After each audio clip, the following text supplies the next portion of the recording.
Silas Marner! Are you at home? Marner! Good morning, Brother Jacob. You're called to Lantern Yard. But why, Brother Jacob? The elders have summoned you to the chapel. You must go at once. Now? It's not yet dawn. Dress yourself as quickly as you can. But what is the matter? You will hear.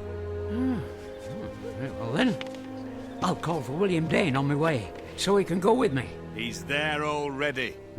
I will go with you. Now hurry. They're waiting.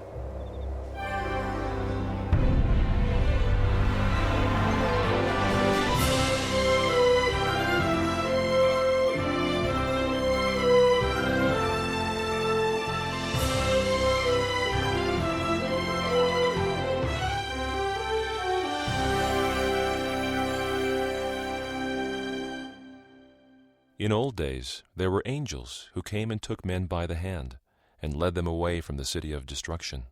We see no white-winged angels now. But even yet, men are led away from threatening destruction. A hand is put into theirs, which leads them forth towards a calm and bright land, so that they look no more backward. And the hand may be a little child's. And with those words, the guiding inspiration for a 19th century classic was established. Hello, I'm Dave Arnold, producer for Focus on the Family Radio Theater. It would be easy to assume that the 19th century classic I'm talking about was a work penned by Dickens or Dostoevsky, for our author was a contemporary of both those men and explored the hearts and minds of her characters with much the same insight and compassion as they did. Who was she? Her name was Marian Evans, but she's better known by her male pseudonym, George Eliot, the author of our story, Silas Marner. By the time Silas Marner appeared in 1861, Eliot had already written two masterpieces, Adam Bede and The Mill on the Floss. She'd adopted a male pen name to give her works a better chance at success.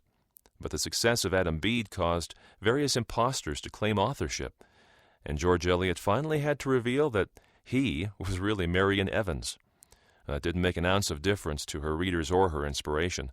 Silas Marner and the classic Middlemarch came soon after, and the success of Eliot's novels made her one of the most respected and highest-paid novelists of her day.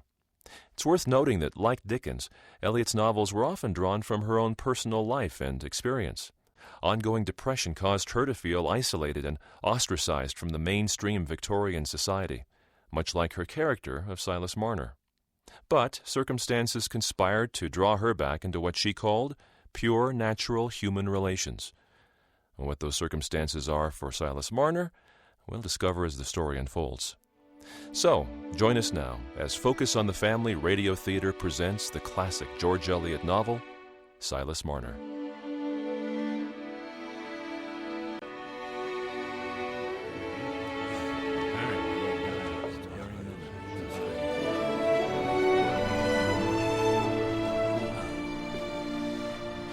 Brother? Yes, Minister? Tell all assembled here your name and station. I'm Silas Marner, a master weaver, and for 10 years a member of this fellowship at Lantern Yard. Silas Marner, before the elders of our assembly, I must ask you this. Yes, Minister? Look very carefully at this pocket knife. Do you know it? Why, yes. It is mine. Where did you leave it? I didn't know I'd left it anywhere out of my own pocket. Marner, I call upon you now to admit your wrongdoing. Sir, I know not what you mean. Silas Marner, last night you were on duty watching over Mr. Shellard, the senior deacon, who lay dangerously ill and near to death. Indeed I was. As so often, I took my turn in the night watching with my friend William Dane, who was to come and relieve me at 2 a.m. But he did not come, and I've had no word yet of why. William has explained to us that sudden sickness prevented him. Oh. I'm sorry indeed to hear that. Tell us truly what befell last night. Well, sir, you know. All at once, I noticed that poor Deacon Shellard had stopped breathing. The candle was burnt down very low, and I had to lift it up to see his face. He was dead. On his limbs being rigid, I thought he must have been dead for some time. I looked at the clock and it was 4 a.m. I couldn't understand why William hadn't come.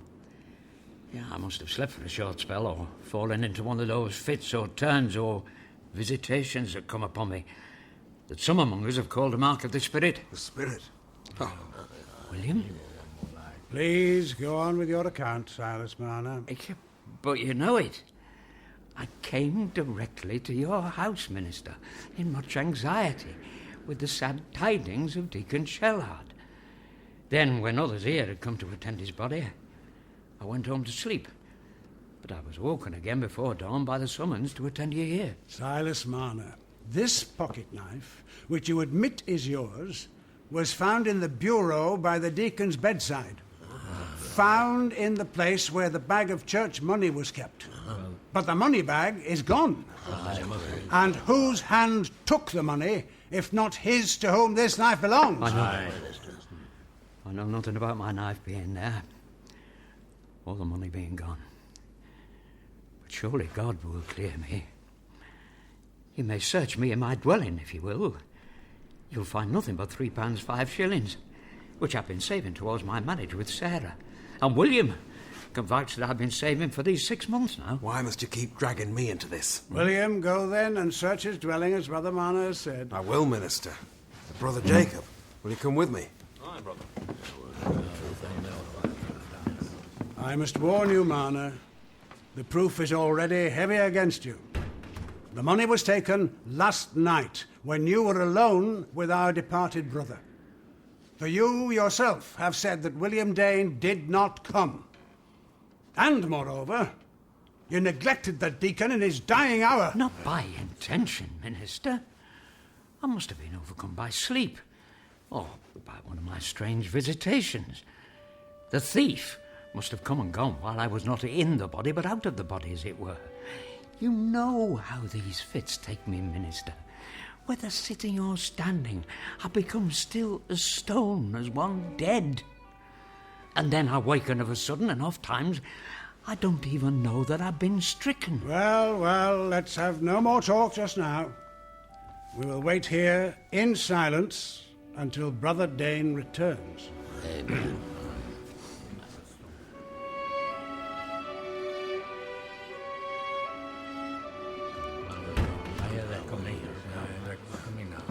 So, Brother Dane, you have been to search Marner's house? I have, Minister, along with Brother Jacob here. Did you find anything untoward? Yes. Hidden behind a chest of drawers in his bedchamber. The money bag. Right. Empty. Oh, Marner. Now won't you confess? But I have nothing to confess. I did not take the bag or put it in my room. Surely God will clear me. William, for the 9 years we've been friends, have you ever known me to tell a lie? Do not call me as your witness. How can I know what you may have done in the secret chambers of your heart to give Satan an advantage over you? But I remember now, William. The knife was not in my pocket. William, surely you recall. I know nothing of what you mean. What is this you say of the knife, Marner?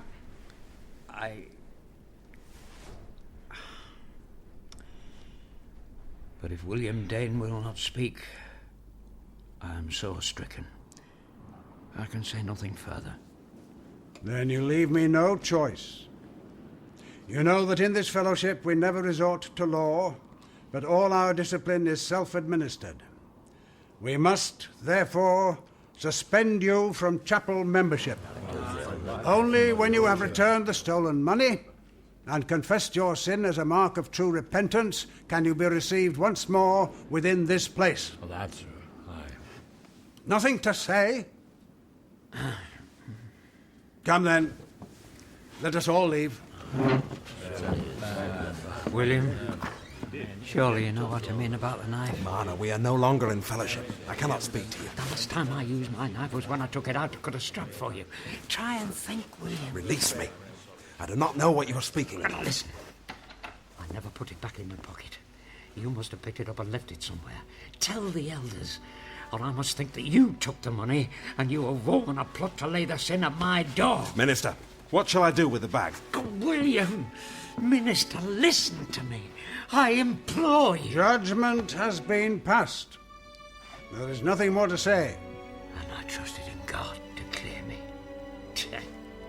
What, is he a god of lies that bears witness against the innocent? I'll leave the brethren to judge whether that is the voice of Satan or no. Aye. I can do nothing but pray for this man. Excuse me, Minister. Of course, William. Silas Marner, I ask you now to leave this place. But, Minister... Marner, you are cast out of this fellowship. Now go!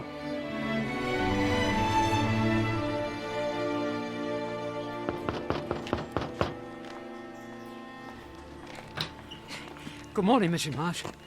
I've come to see Sarah. That will not be possible. When may I come back, then? I need to see her urgently. Come back, indeed.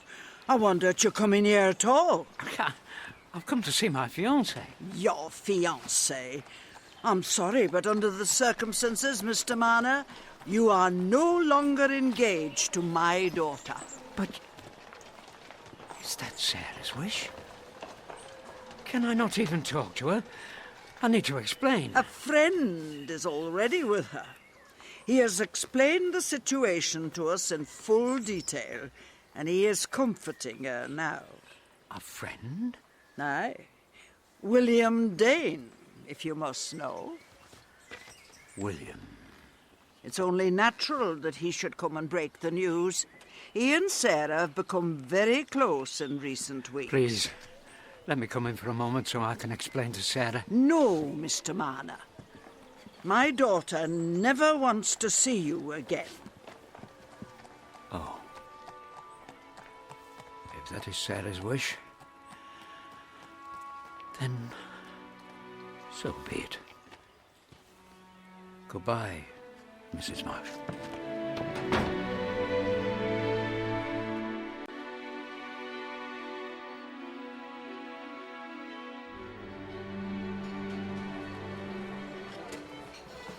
What sort of man is this Marner? Not a drinking man, certainly. I've seen him take a pint here at the Rainbow in all the years he's been in the village. 15 years, Mr. Snell, and as much a stranger now as when he first came here. Invites no one to step into his cottage, never stops to pass the time of day. Never goes to church. Huh, nor do you, Jim Rodney, the old villain. Except perhaps at Christmas. Well, at least I go then. And yet I've heard tell he was very religious when he lived up north. Member of a chapel or something. But he left there under a cloud, so they say. It doesn't surprise me a bit. Them eyes of his. Give you the shivers, they do. Oh, he did seem civil enough when I met him the other day. You don't mean to say he actually spoke to you? Indeed he did, Mr. Macy. Will you take another glass of ale? Oh, thank you, Jim Rodney. I will. Quite the same for you both. Thank you, landlord. Thank you, Mr. Snell. Lovely. Yeah, I've been catching moles on Squire Cass's land down by the old stone pits. It was twilight, and there by the stile was the old weaver, stock still like a statue. Oh, just standing there, not doing anything. Nothing at all. Well, I called out to him. Master Marner, is that you? It's only me, Jem Rodney. What ails you, Master Marner? Why won't you answer me? Silas Marner, can you not speak? Oh, Lord, save us. Are you gone? Oh, mercy me. Whatever shall I do? Oh, good evening to you. Just on my way home. Well, indeed. So am I. Well, so. Good night, then, Master Marner. Good night. Good night. I was never more surprised in all my life. His limbs were stiff as iron. His eyes were blank, like a dead man's. And all at once he says, "Good evening." Well, he must have been in a fit of some sort. But Mr. Snell, was anybody ever known to go off in a fit and not fall down, eh? Yet Marner stood up all this while, you say, Mr. Rodney. That's right, Mr. Macy. Still as a scarecrow. But a fit is a stroke, isn't it? And a stroke takes away the use of a man's limbs, or his speech, or even his wits. Ah, yes, but there's fits and there's fits, Mr. Mason. There can be lesser fits, not so grievous as strokes. Yeah, well, that's as may be. But there can also be such a thing as a man's soul being loose from his body and flying out and in like a bird out of its nest and back. Oh, heaven preserve us. How else do some people get to learn of hidden things unless their spirits go off a-wandering to find out more than their neighbours can with their 5 senses and the parson too? Hidden things, Mr. Macy? What do you mean? How else would Master Marner come by his secret knowledge of herbs? Remember the way he cured Sally Oates with a mixture which made her sleep like a baby when her heart had been beating enough to burst her body for 2 months and more? So he did. And yet when other folk went to him for help, he turned them away. Please, Master Marner, help us. Oh, not another. Leave me be, madam. Won't you give us something for the whooping cough? My poor Lottie is suffering so awful. It breaks your heart to hear a cough. Madam, indeed I would if I could. But all I know is 2 or 3 simple remedies that my mother taught me.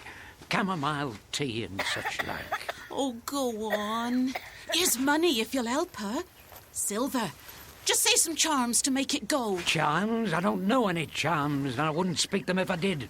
Surely such things are against God. You should go to the doctor. But the doctor's so expensive. Besides, he couldn't cure Sally Oates, and you did. I wish now I had not. It was just a simple medicine of foxgloves for a heart.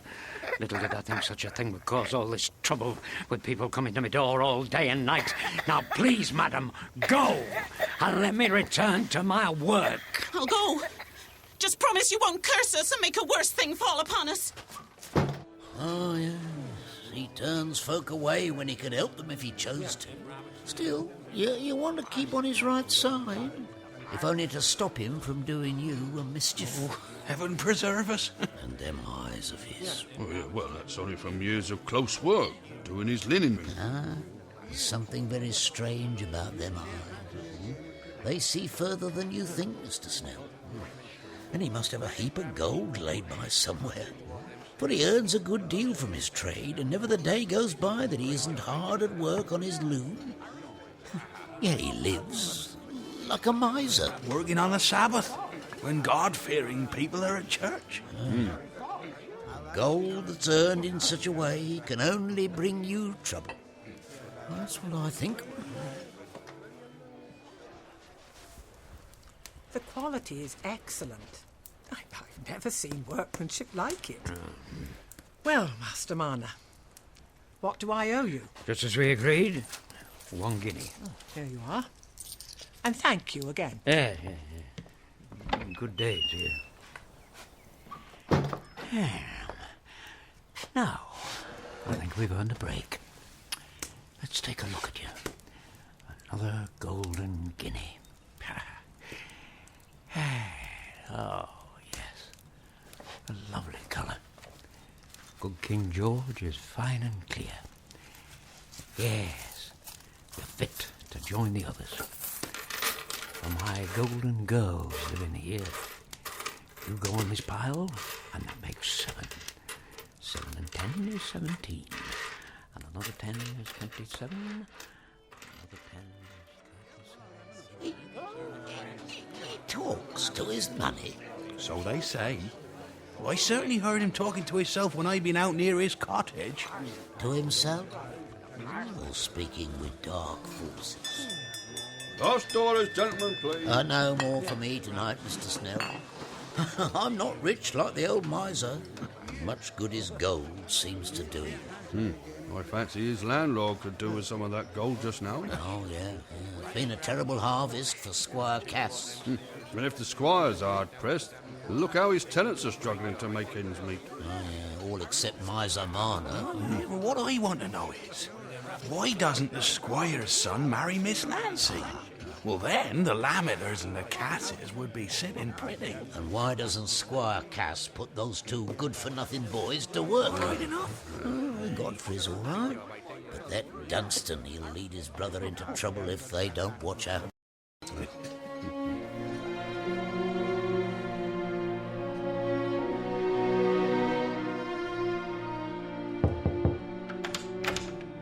So, Godfrey, you wanted to see me? Being the mere younger brother, of course I was obliged to come when you sent for me. Yes, Dunstan, I did want to see you, though I would have preferred to see you sober. Oh dear. Have you been drinking? You know perfectly well what I mean. Listen. It's about Fowler's rent. Father's short of cash, and he's threatening to send in the bailiff to collect the arrears. Let him. It's no concern of mine. Of course it is. You've got the money. Correction. I had the money. Don't tell me you've spent it all. You know what Father threatened if ever he heard you were making free with his money again. That's all right then, because he won't hear of it. What are you going to do? Why, nothing, dear brother. I'm going to let you sort it out. Because if you don't, I might stop being such a good-natured chap and tell our beloved father about what the son and heir has been up to behind his back. Quiet, Dunstan, or I'll knock you down. No, you won't. Because I could have you turned out of this house and cut out of father's will. I might tell the old man how his handsome son is secretly married to Molly Farron, but is very unhappy because he can't live with his drunken wife. I'd slip into your place as comfortable as could be. You'd never slip into my place. And if you begin telling tales, then I've got a few to tell myself. You'd only get yourself turned out into the bargain. Oh, well. If I'm to be thrown out, it'll be nicer to go in your company. But I'm sure you'd rather we both stayed at home together. The son and heir, and the black sheep of the family. So you'll find that little sum of money, and I'll bid you goodbye. I tell you, I have no money. Borrow it from Dr. Kimball. He won't lend me any more.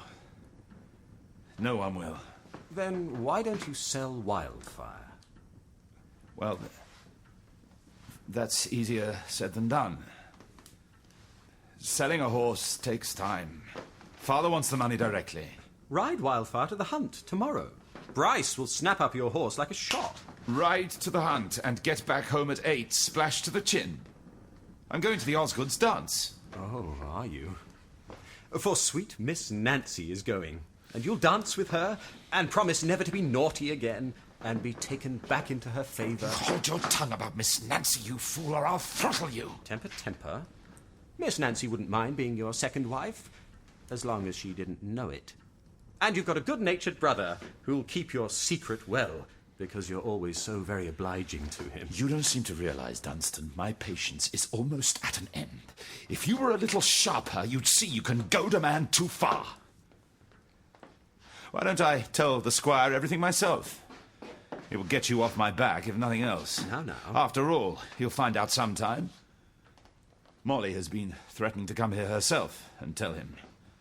So don't flatter yourself that your secret is worth any price you ask. If you drain me of every penny, I'll have nothing left to keep her quiet with. Tell you what, brother, I'll meet you halfway. I'll sell Wildfire for you. Oh, yes. Trust my horse to you. I'll get a better price than you would. I'm a dab hand at the bargaining. Indeed you are. If you don't want me to do it, it's none of my affair. You got the rent from Fowler, and you told the squire it hadn't been paid. Because I lent it to you. Very obliging. So I'll help you by selling your horse for you, seeing it's not convenient to you to go out riding tomorrow, in view of a certain dance you want to attend. Look, you mean no nonsense. You'll hand over the money to me? I tell you, Dunstan, if you let me down, everything will go to smash, for I've nothing else to trust to. I thought you'd come round. Yes, I'm the fellow for the task. I'll get you 120 for Wildfire if I get you a penny.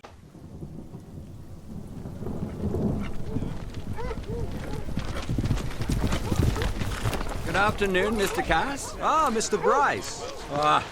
Nasty day for the hunt. I see you're on your brother's horse today. How's that? What?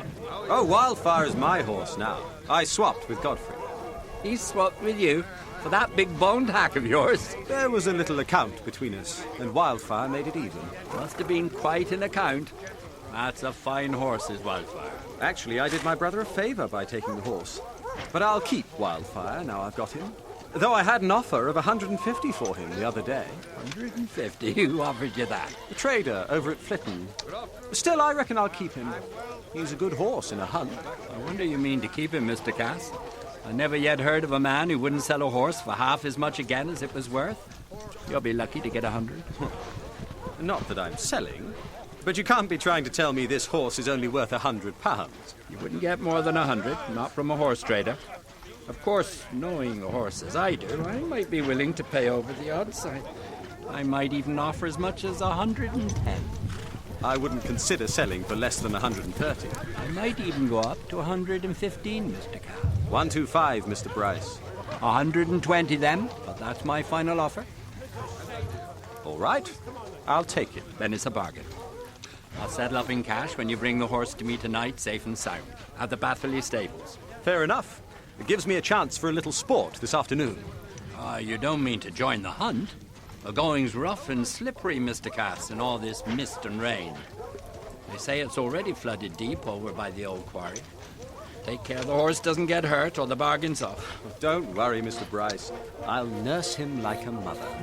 Won't you take a glass of ale, sir, to celebrate our bargain? Thank you, Mr. Cass, but I mean to keep a clear head for the hunt. It's almost time for the op. Well then, ride on, sir. I'll join you there directly.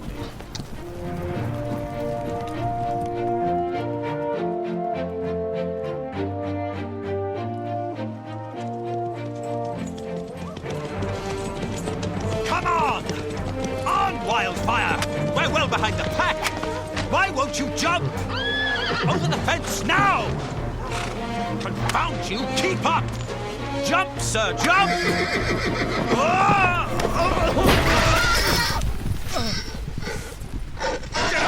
Clumsy beast, you're crushing me! Move, you great hides! You're a dead weight! No. He's done for. What a place to put an iron stake! I could have been hurt! Well, at least no one saw me. Poor old Godfrey. How will he get his £100 now? There's no value in a dead horse. I need to get to shelter. Where am I? Oh, yes. By the stone pits. I need to get dry or I'll catch my death of... There's the old weaver's place. Well, surely he'll give me a glass of brandy, the old miser. Now he could lend Godfrey the money and never even notice it. Must have a fortune tucked away. We probably don't charge him enough rent for living there. So, in a way, he owes it to us. Hello? Master Marner, are you there? It's Dunstan Cass, your landlord's son. Let me in, won't you, so I can take a glass of brandy? What, no one home? Oh, that's handy. Hello? Where are you, Marner? Oh, wonderful. A joint of pork roasting on the fire. Meat for your supper. Clearly he's not paying enough rent. Marner! Where are you? Perhaps you've tumbled into the stone pit and drowned. And if you're dead, then who has a better right to the money than the son of your landlord? Where do you keep it, I wonder? Under the bed? No. But what's this? Oh, hidden in the floor. I'd never have thought of that. And under the bricks, 2 leather bags. Yes. Filled with golden guineas. Oh, the weight of them. This will more than cover the cost of Wildfire. Thank you, Master Marner. The loan is much appreciated. Now I'm off home before you change your mind.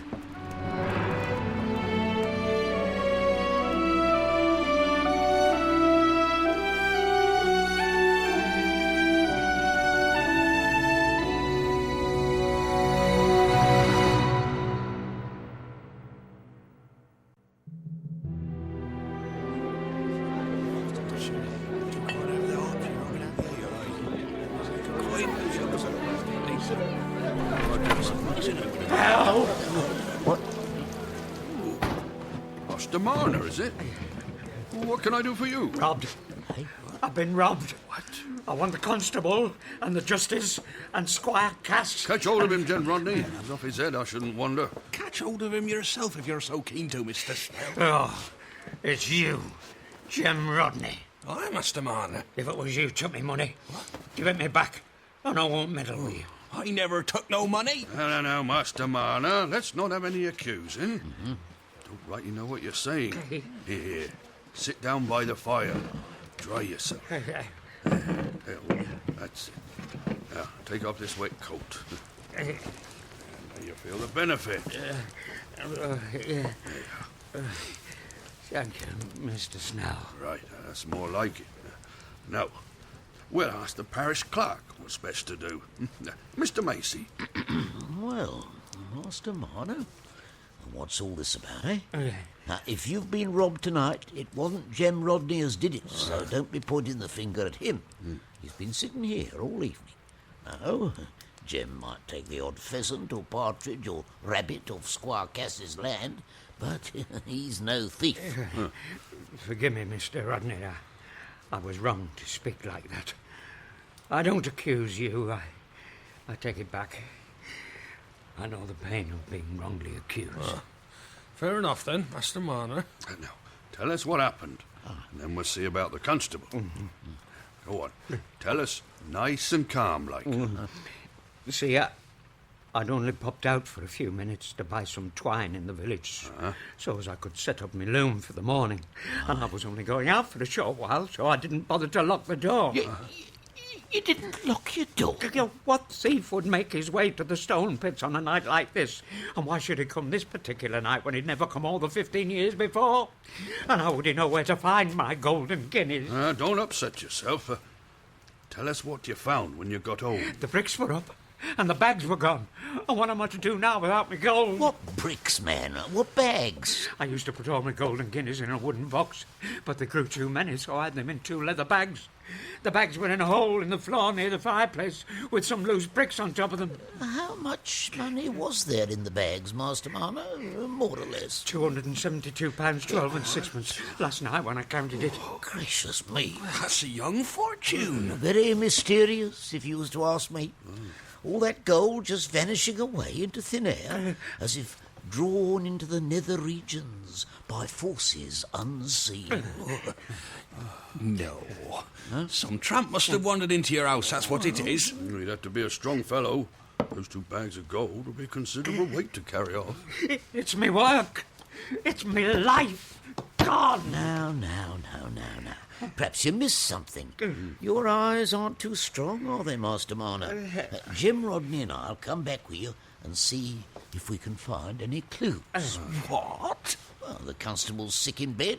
Squire and Judge Mallam are at the Osgood's dance this evening. It's pouring with rain out there. Well, you're not the man to be afraid of a drop of rain, eh? And what would the judge say if he heard that respectable men like us had such information laid before them and took no steps?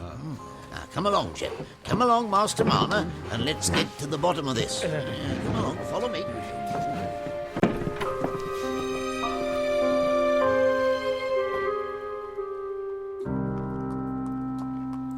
Good morning, Mr. Godfrey. Mr. Bryce. Your brother had a lucky escape last night, didn't he? What do you mean, Mr. Bryce? What? Hasn't he been home yet? Home? Why, no. What has happened? What has he done with my horse? So, it was yours. He told me some What's amiss, Bryce? Tell me, is Wildfire hurt? Worse than that, I'm afraid. I made a bargain with your brother to buy the horse for £120, a swinging price, but I always liked Wildfire. And what does he do but join the hunt? The going was very wet and slippery, and he must have tried to take a shortcut by jumping the hedge with iron stakes in it. The horse died at once, I'd say. Oh. Would have been dead a pretty good while when it was found this morning. So, your brother didn't come home. He didn't, and no wonder. Oh, what a fool I am. I might have known this would be the end of it. Well, to tell you the truth, After I bargained for the horse, it did come into my head that Master Dunsey was up to his tricks again. Where can he have got to? Well, he couldn't have been hurt too bad, for he must have walked away when the horse fell. No, Dunstan never gets hurt. He's made to hurt other people. Did you give him leave to sell Wildfire? I did, yes. I needed to part with the horse, and Dunsey said he'd arranged the sale for me. I reckon he won't show himself till the bad news has blown over a bit. Perhaps he's gone to stay at the 3 Crowns in Whitbridge. I know he's fond of that pub. No doubt we'll hear of him soon enough. When he needs money. Well, I'll bid you good day. Wish I may bring you better news another time.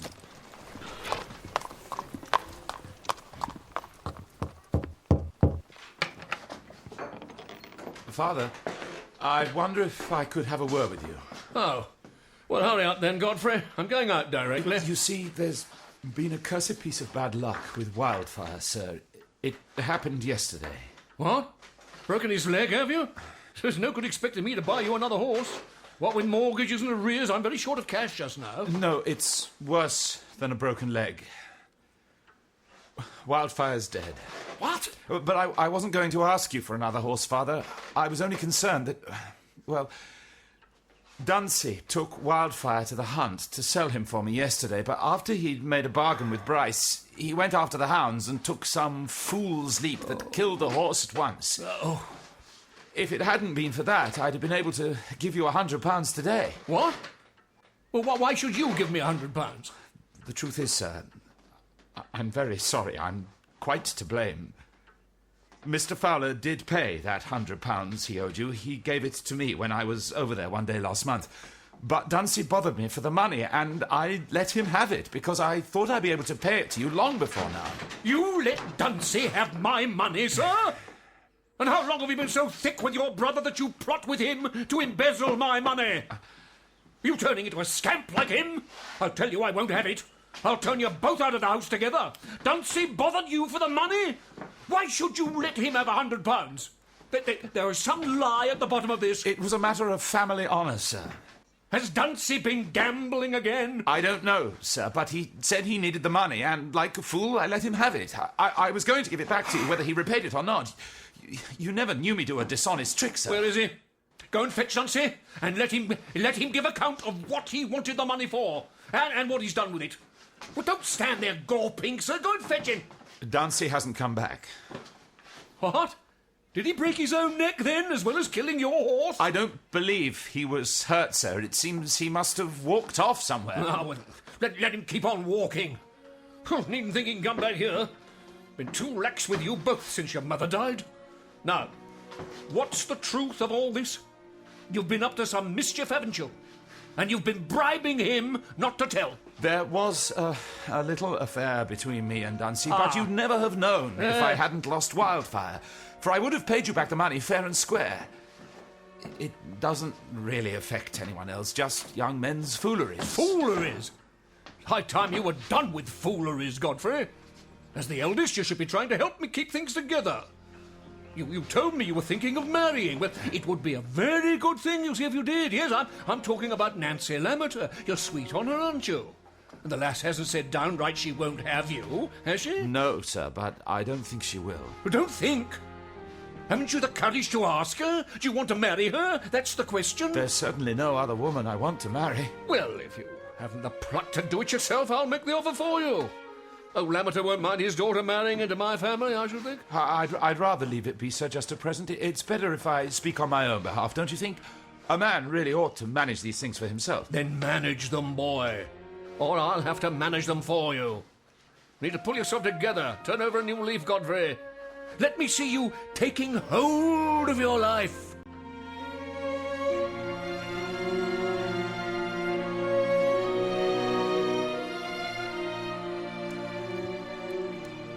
Master Marner, I'm afraid there's still no news of this peddler. You really must try and buck up, you know. I mean, life goes on. But my treasure is gone. And when I earn a shilling or half a crown, puts me in mind of all those scores of golden guineas stolen away. How can I ever get them back? Come now, Master Marner. It's likely a blessing in disguise. A blessing? How can it be a blessing? Oh, perhaps it was taken away from you because you thought too much of it. You know, we used to think when you first came into these parts that you were no better than you should be. Well, it was mostly on account of your eyes. But now I can see there's no real harm in you. This could be the making of you. But don't you see? I'm ruined. Now. You still got your work. You still got your health. Well, I'd better be off home. Goodbye, Master Marner. Thank you for coming to see me, Mr. Macy. I'm sure you meant well.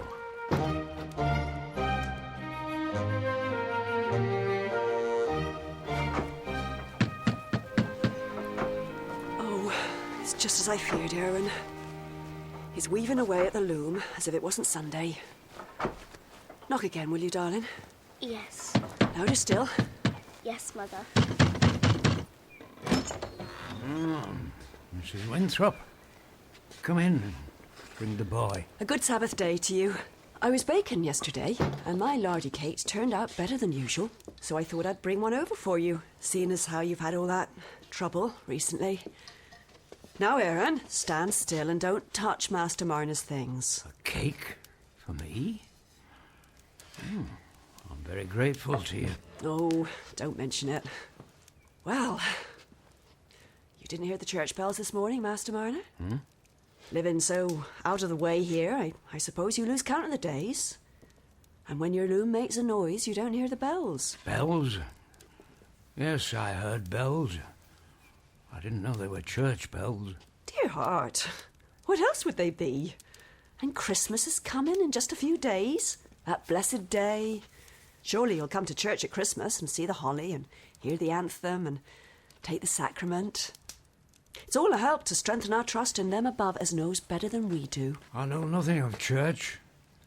I've never been to a church. Never been to... I can't hardly believe. Oh, well, perhaps where you've come from they didn't have churches. I believe there were some there, but I went to chapel. Chapel? Well, I'm sure there must be some good in everything. But, Master Marner, it's never too late to start. If you've never been, there's no telling the good it could do you. For when I've gone and heard the prayers and the singing to the praise and the glory of God, then when a bit of trouble comes my way, I feel as I can put up with it, for I've looked for help in the right place. Would the boy like a bit of cake? Isn't he the picture of a child? Say yes, please, Aaron. Yes, please. Say thank you. Thank you. 7 years old and he's got a voice like a bird. You'd never guess. But he can sing a Christmas carol. Oh. Come, Aaron, stand up and sing the carol to Master Marner. Mummy, I'm eating my cake. Come along with you now. God rest you, merry gentlemen, let nothing you dismay. For Jesus Christ our Saviour was born on Christmas Day. Oh, that's Christmas music. Oh, there's no other music equal to the Christmas music. Hark, the herald angels sing and such like. Oh, it fair transports you. I don't think there's any music like it. Do you? I wouldn't know. Oh, imagine what it's like in church with a bassoon and a choir. So you can't help thinking you've got to a better place already. Still, the boy sings pretty, don't he? Yes, very pretty. Would you like a bit more cake? Say, no thank you, Master Marner. No, thank you, Master Marner. No, we must be getting home now. But look here. If you're ever poorly and can't fend for yourself, let me know and I'll come and make you something to eat. And gladly. But I pray you to leave off working on a Sunday, for it's bad for soul and body to labour on the Sabbath. And you'll excuse me for being that free with you, Master Marner, for I wish you well. Say goodbye, Aaron. Goodbye. Yes, goodbye then.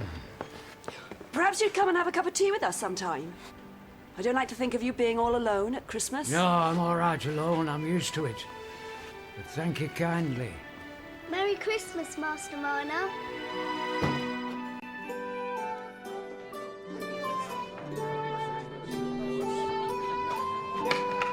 Compliments of the season to you. Come in, Dr. Kimball, eh? And welcome, Mrs. Kimball. Do come in. Come in, get warm by the fire. Oh, this is quite the highlight of our festivities here in Ravelow, Mr. Cass. Oh, your New Year's Eve dance. The fiddler sounds an excellent tune. Yes. Oh, and here's young Miss Lammeter.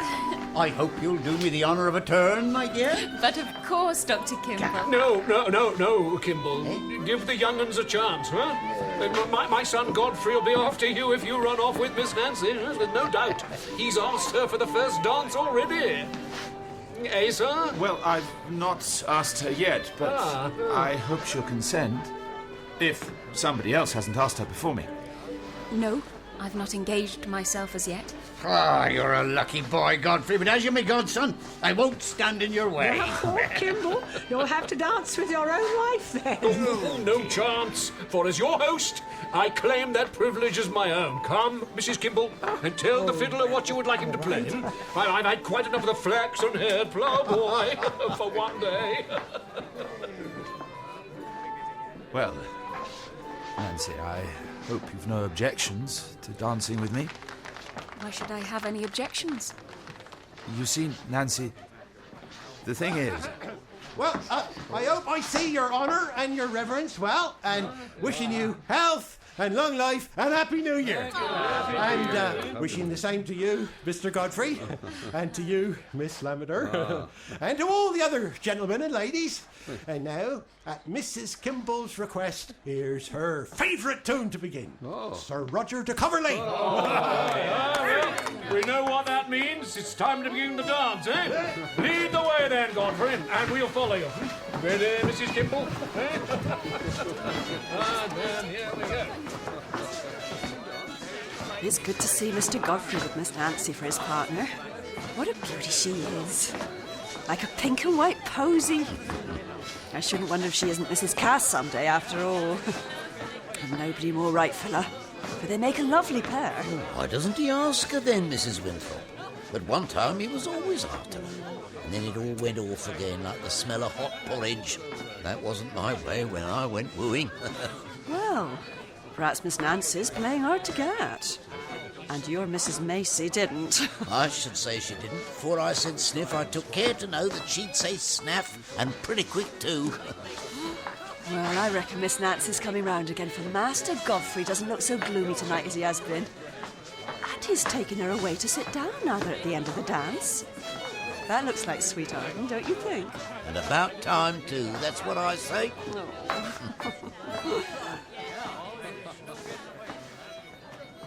Perhaps I can be of some service to you, Nancy. Won't you sit for a moment in the parlour with me? Oh, no, thank you. I'll wait here until my sister is able to come and help me with this silly tear in my hem. I don't like to take you away from your enjoyment. Please don't trouble yourself on my account. If you'd sooner be by yourself, then I'll withdraw. Yes, leave me alone by all means. I'm only sorry you've had such an unlucky partner. That's very ill-natured of you to be sorry you've danced with me. Why, sir, I don't mean to say anything ill-natured. But when gentlemen have so many pleasures and distractions, surely one dance can matter but very little. You know that isn't true, Nancy. One dance with you matters more to me than all the other pleasures in the world. Indeed, Mr. Godfrey, I don't know that. And I have very good reasons for thinking different. Won't you forgive me then, Nancy? I know I've been distant just recently. I've had my reasons. But my feelings for you haven't changed. Yes, I've had many distractions, as you put it, but no pleasures without you near. What is the matter? Are you still worried about your brother? Nancy, no. He's gone off before like this for weeks on end. No doubt he'll turn up again when it suits him. But Nancy, won't you give me another chance to earn your trust? With all the good works you do in the village, couldn't you take me on? A young gentleman, somewhat in need of improvement? Very much in need, I'd say. That sounds like quite a challenge.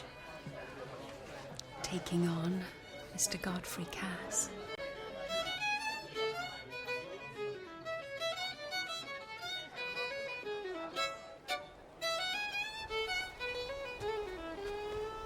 Master Marner! Huh? Jem Rodney. It's late for you to be out and about, isn't it? I brought you a rabbit, see? Well, just to show there's no hard feelings. Mum's a word, eh? A rabbit? Well, it's very tasty if you bake it in the oven. Oh, and here's a tip for you. It's New Year's Eve tonight, did you know that? And well, they say in these parts that if you sit up near the old year rung out and the new year rung in, well, it's good luck, see? But it might bring you your money back. Oh? So listen out for the bells at midnight. Perhaps I will. Thank you.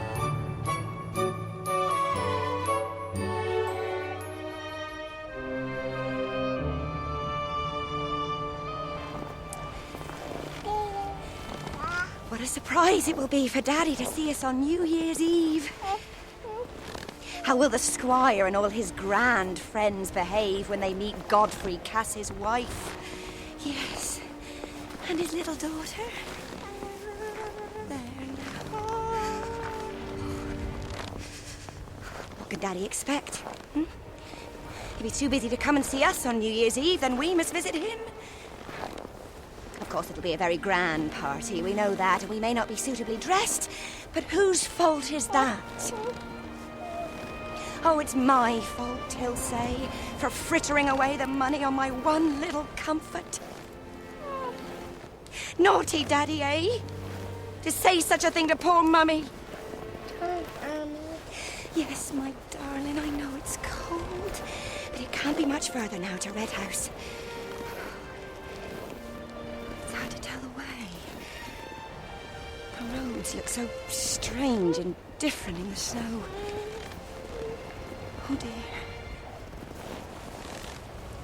Poor Mummy could do with a little of her comfort just now. And there's just a little bit left in the bottle. Yes.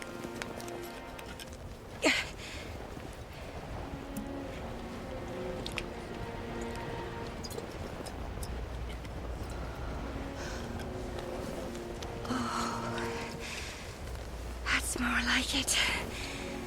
Now I can face you, Godfrey, and all your fine friends. Yes, my little one. We must be nearly there. Oh, but you're so heavy, my sweetheart. Poor Mummy is getting so tired. Let's stop for a moment, shall we? I must rest for a little while. Mommy. Oh, so soft in the snow. Cold. No, it's not cold, darling. If you cuddle up to me. There. Just a little rest. You see?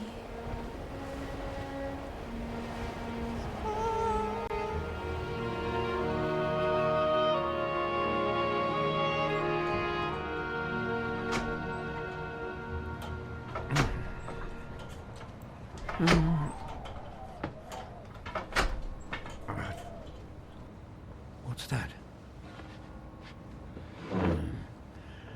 Must be the bells Jem Rodney was speaking of. Yeah. So, it's another year. What good can the bells do me? Oh, Christmas, oh, New Year, oh, church. Yeah, instead of catching me death of cold, I might as well go back in the warm and...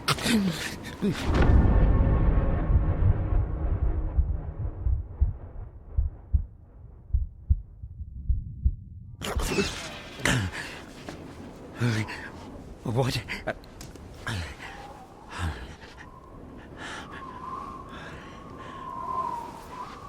Strange. I must have had one of my turns. How long have I been standing here? Better get warm by the fire and... Great heavens. Is it my gold? A child. A little girl. With golden hair. Where on earth did you come from? And how did you come to me? Shh.